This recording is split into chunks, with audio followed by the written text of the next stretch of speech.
나의 요 화면, 차 안에 있는 그거, 내비게이션을, 아니지, 요거, 촬영할 수 있는 거? 블랙박스를 보면, 모노드라마 찍는 사람일 줄 알고 막 소리 질렀다, 막 노래했다, 막 기도했다, 막 욕했다, 막 이렇게 나와요. 올 때도 대박이었잖아요. 올 땐 3시에 출발해서 11시 반에 도착했어. 집에 11시 반에 도착하면서 그때는, 그래서 좀 나았어요. 그러면서 사실 아까 중고등부 친구들한테도 잠깐 말했지만 어찌하든지 가더라고요. 어찌하든지 왔어. 여러분의 미래가, 나도 그러면서 계속 가면서 지금 주님께 기도하는 제목이 있어서 기도하면서 가다, 기도하면서 왔는데 늘 우리 앞날은 이렇게 안개 같잖아요. 당장 뭐가 어떻게 딱 부러지게 드러나지고 나타나지지 않고, 그래서 불안하고 두렵고, 그런데 어찌하든지 12시간을 거쳐서라도 내가 목적점에 가더라고요. 왜? 내가 목적점을 잃어버리지 않으면. 내가 거길 가야겠다라고 가다가 돌아가고 싶은 마음이 정말 집에 가자. 왜냐면 4시간 30분이 계속 4시간 30분이야. 대기시간 4시간 30분. 우리 집에 가고 싶다. 막 그랬단 말이에요. 그냥 돌아서지 않고 어찌하든지 갔더니 거기에 도착했어요.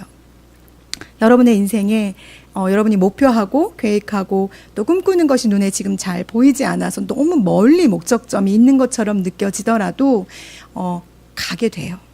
내가 그 목적점을 잃어버리지 않고 포기하지 않고 가지고 가면 하나님이 언젠가는 그곳을 향해 여러분이 거기 서 있게 하실 거예요. 혹은 방향이 좀 다를 수도 있어. 원래 내비는 이렇게 가지만 돌아서 가게 하는 방법들도 있으니까, 여러분이 돌아가는 것처럼 느껴지더라도 그 길이 가장 주님이 최상의 길로 인도하시는 거라고 믿고 갔으면 좋겠어요. 이번 추석 연휴 동안 내가 거의 20시간 넘게 운전하면서 배운 하나의 지혜, 가더라. 어찌하든지 가더라. 그리고 휴게소마다 맛있는 걸 먹었더라. 그것이 나의 이번 추억의 추억이에요. 여러분에게 진심으로 이런 내가 느낀 은혜를 여러분과 나누고 싶었어요.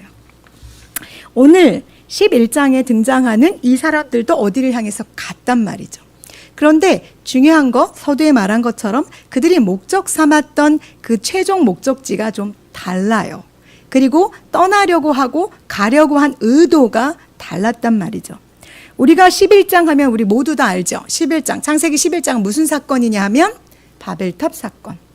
제발 언어를 긋지 않았으면 우리 지금 영어를 굳이 배우지 않아도 이 어렵고 힘든 언어의 세계에서 내가 이걸 토플이나 토익이나 점수 때문에 막 힘겨워하지 않아도 되는 시대를 살 텐데 라는 후회가 있는 바로 그 장 11장에 우리가 머무르게 됩니다. 온 땅의 언어가 하나요? 말이 하나였어요. 아직은 흩어지지 않은 상태. 그런데 그들이 동방으로 옮기다가 시날 평지를 만나 거기 거류하며 라는 본문으로 이 자리 시작합니다. 그들이 동방으로 옮기다가 라고 말할 때 이 동방은 지리적으로 동쪽에 있는 지역을 말하기도 하지만 의도적으로 하나님께서 계신 곳에서부터 멀리 떠나는 은유적인 표현이기도 해요. 그들은 의도적으로 하나님이 머물러 계신 곳, 하나님이 계신 곳으로부터 자기들이 옮겨서 시날 평지까지 간 거예요. 그리고 나서 그리고 이 본문 안에 옮기다가 만나다라는 이 원어상의 의미는 뭐냐? 아주 열심히 그들이 찾았던 거죠. 자기들이 머물 곳, 자기들이 머물러 있으면 좋을 곳을 아주 열심히 자기의 의도대로 찾아간 거예요. 자, 잘 기억하세요. 그들이 원래 있어야 할 곳에서 하나님으로부터 떨어져 나가 그들이 원하는 삶, 그들이 필요로 하는 것들을 찾아서 그들이 이동해서 갔어요. 만난 곳이 시날 평지였고 거기가 좋았단 말이죠. 그래서 거기에서 그들이 머물러 지냈어요. 거기까지 좋았어. 머물러 있는 것까지 좋았는데, 그리고 나서 그들이 합의하기 시작했어요. 자, 우리 서로 말해보자. 우리가 이곳에서 무엇을 할까? 여기서 우리가 할 일이 무엇일까를 서로 의논했단 말이죠. 그러면서 그들이 한 게 뭐냐 하면 벽돌을 만들었어요. 그리고 나서 견고히 구웠어요. 그리고 이 벽돌을 대신하여 역청으로 진흙을 대신해서 뭐 하냐면 성읍과 탑을 쌓자라고 말해요. 성읍과 탑을 쌓고 마을을 만드는 게 문제인가요? 그렇지 않죠.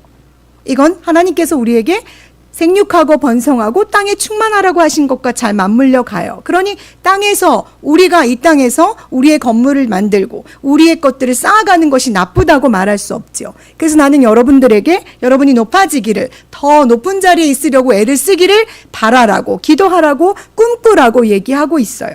그런데 중요한 건 탑을 짓고 성읍을 쌓고 높이 올리는 그 이면에 그들의 마음가짐이 중요해요. 뭐라고 거기서 기록하고 있냐 하면 4절에 그 탑 꼭대기를 어디에 닿자고 하냐면 하늘에 닿게 하자. 어디까지 올라가서 하나님께로까지 올라가서 거기에 닿게 하자. 첫 번째. 두 번째, 우리 이름을 어떻게 하고? 내고. 우리의 이름을 세상에 드러내고 세 번째, 온 지면에서 흩어지는 것을 면하자라고 3가지 의논을 이들이 해요. 엄청난 죄의 그 협의를 지금 하고 있어요. 높아져서 어디까지 가겠대요? 하나님 꼭대기까지. 이건 어디로부터 시작된 거냐? 아담과 하와에게 선과 악을 알게 하는 나무의 실과를 먹게 하도록 유혹하면서 그들이 했던 말을 기억해 보세요. 아니, 너희는 하나님처럼 될 수 있어 라고 말한 것이 이 사탄의 기본 성품이에요. 어디처럼 될 수 있어? 하나님처럼 될 수 있어. 즉 하나님을 떠난 자들이 가장 먼저 한 것은 무엇이냐면 내가 하나님의 자리에 앉아 있기로 서로 결의하고 있어요. 그리고 나서 하나님의 이름을 높이고 하나님의 이름을 영화롭게, 사람이 창조된 가장 첫 번째 목적은 무엇이냐? 하나님을 영화롭게 하는 것이 우리의 목적이에요. 즉 하나님의 이름을 높여드리고 그분의 이름이 온 땅에 편만하게 많은 사람들에게 하나님의 이름이 자랑스럽게 드러나지게 하는 것이 목적인데, 여기에 하나님이 빠졌죠? 누가 높아져요? 내 이름을 사람들에게 자랑하고 드러내고 이야기하자라고 협의합니다. 그리고 3번째, 흩어지는 것은 하나님이 분명히 창세기에서 1장 22절에 이렇게 명령하셨어요. 하나님이 그들에게 복을 주시며 이르시되 생육하고 번성하여 여러 바닷물에 땅에 충만하라고 말씀하셨단 말이에요. 이게 무슨 소리냐면 흩어져. 머물러 있지 말고 계속해서 발전해. 거기에 멈춰 있지 말고 계속해서 움직여 라는 말이 바로 이 우리에게 주신 축복의 명령 안에 들어있어요. 그러니 하나님은 우리에게 흩어져서 온 땅에 충만해서 온 땅 가운데 우리가 생육하고 번성해서 결과적으로 무엇을 하길 원하시냐? 하나님의 이름, 그 영화로우심을 우리의 삶을 통해 드러내기를 원하신다는 거죠. 그런데 이들이 신할 평지에서 한 일은 무엇이냐 하면 그 하나님의 명령에 순종하지 않고 자기의 의도, 자기의 생각들을 거기에 쌓기 시작한 거예요. 여러분, 높아지세요. 더 유명해지시고 더 많은 것들을 여러분이 손에 쥐고 소유하기를 원해요. 그러나 여러분의 이면에 그것을 주시는 분이 누구시며 이것을 걷어가실 분이 누구시고 이걸 통해 영광을 받으실 분이 누구시며 내가 왜 이것을 소유하고 있고 내가 왜 이것을 통해서 세상 가운데 서 있는지를 명확하게 기억하는 여러분의 내면의 믿음을 지켜내시기를 소망해요. 그래서 성경에 부자가 천국에 들어가는 것이 얼마나 어려운지라는 표현은 부자가 천국에 들어가지 못한다는 것이 아니라 바늘구멍, 낙타가 바늘귀에 들어가는 것처럼 아주 좁은 그 구멍에 내 몸을 접어서 아무것도 남아있지 않은 아주 겸손한 마음으로 그 바늘귀 안으로 들어갈 만큼의 겸손함이 부자에게 있어야 한다는 걸 말씀하시는 거예요. 다시 말씀드려요. 나는 여러분들이 학적으로나 물적으로나 건강면에서 모든 면에서 세상에서 뛰어나기를 진심으로 축복해요. 그러나 그 축복 이면에 내가 여러분을 위해 기도하며 가장 바라는 것은 오늘 11장에서 나온 사람들의 이 이면에 담고 있는 하나님처럼 되자, 하나님처럼 높아지자, 거기에 내 이름을 내자라는 것은 사라지고 이 모든 것을 내게 주시니 이 모든 것을 통해 영광 받으실 분, 결론적으로 나를 통해 영광 받으실 하나님을 온 영혼을 다해서 집중해 바라보는 여러분의 삶이 되기를 바람이에요. 차라리 그래서 두 눈을 가지고 천국에 들어가지 못하는 것보다 한 눈을 빼버리고 천국에 가는 게 낫다고 하신 예수님의 말씀처럼 차라리 내가 가난하여 천국에 들어갈 수 있다면 그게 더 복되다는 걸 여러분에게 말해주고 싶은 거예요. 지금부터 여러분의 마음을 지켜내시기 바랍니다. 죄는 특성이 있어요. 하나님이 흩어지라고 말씀하신 것에 죄는 흩어짐을 막기 위해서 누룩처럼 자꾸 뭉쳐요. 우리 두 아이가 떨어져 있어서 좀 다행이지? 둘이 붙어 있으면 나를 반격하는 힘이 훨씬 세.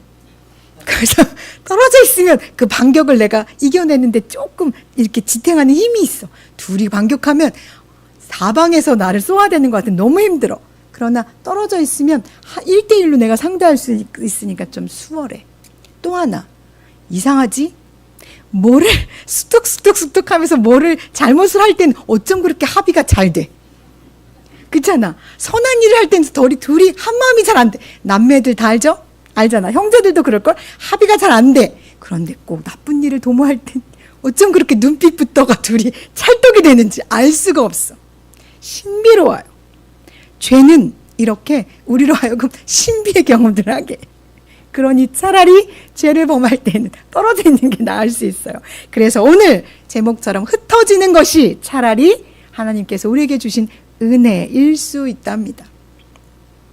어려서부터 참 신비로운 경험들을 해요. 뭐냐 하면 사람들과 관계를 맺어서 어느 정도 친해지면 어느 순간이 되면 하나님이 꼭 그 사람과 나를 헤어지게 하신단 말이에요. 그게 처음엔 되게 이해가 되지 않았어요. 도대체 나는 왜 이렇게 늘 외로운 거야? 나는 왜 늘 혼자인 거야? 라는 생각들을 되게 많이 하면서 살았어요. 그런데 그때 주시는 은혜가 뭐였냐면 내가 그런 기질을 갖고 있는 사람인 거예요. 같이 뭘 수근수근하고 뭔가 당을 지으려고 하고 그 안에서 투기하고 질투하며 같이 무엇인가 세상 일을 도모하기를 즐겨하는 자야. 내가. 그래서 하나님이 차라리 홀로 주님과 함께 그곳에서 버텨내기를 바라시는구나 라는 생각을 하게 될 때가 있어요. 하나님은 절대 여러분을 악에 빠르게 달려가게 두지 않으실 거예요. 그래서 때로는 여러분이 곤고하고 외로움을 경험하실 때도 있을 거예요. 그것이 여러분 안에 흩어서 다 사라지게 하시는, 그래서 그곳에 오직 하나님만 남게 하시는 아버지의 크신 은혜라는 걸 여러분이 알게 되기를 진심으로 바라요. 사랑하는 여러분, 흩어짐이 은혜입니다. 혹시 지금 여러분 중에 내가 누군가와 하나 되지 못해 흩어짐 안에 머물러 있다면, 뭔가 손에 쥔 것 같지 않게 내 손에 쥐고 있는 게 자꾸 흩어지는 것처럼 느껴진다면, 그래서 아무것도 내 안에 남겨져 있지 않는 것처럼 내가 외로움 가운데 있다면 여러분은 지금 하나님의 은혜 안에 있는 거예요. 그러니 그 은혜가 은혜 될 수 있도록 주님께 묻고 기도하며 이 끝에 무엇을 주시길 원하시는지를 기다리면 좋겠어요. 마지막에 하나님께서 그곳 이름을 베델이라고 하셨어요. 베델은 혼란함이라는 의미를 갖고 있어요. 하나님을 떠나면 혼란함밖에 없어요. 내가 영적으로 좀 혼란하고 정리되지 않고 무엇인가 손에 딱 잡히지 않는 바로 그때는 내가 영적으로 혼란함 상태, 하나님께로부터 떨어져 있는 상태라는 걸 여러분이 영적으로 캐치하길 바라요. 그래서 다시 어디로 돌아가냐? 하나님 앞으로, 하나님의 거룩하심 앞으로, 신할 평지가 아니라 하나님께로 여러분의 몸을 돌려서 그쪽으로 돌아가기를 진심으로 바랍니다. 거기만 안전함이, 거기만 평안함이, 거기만 질서 정연함이 있답니다.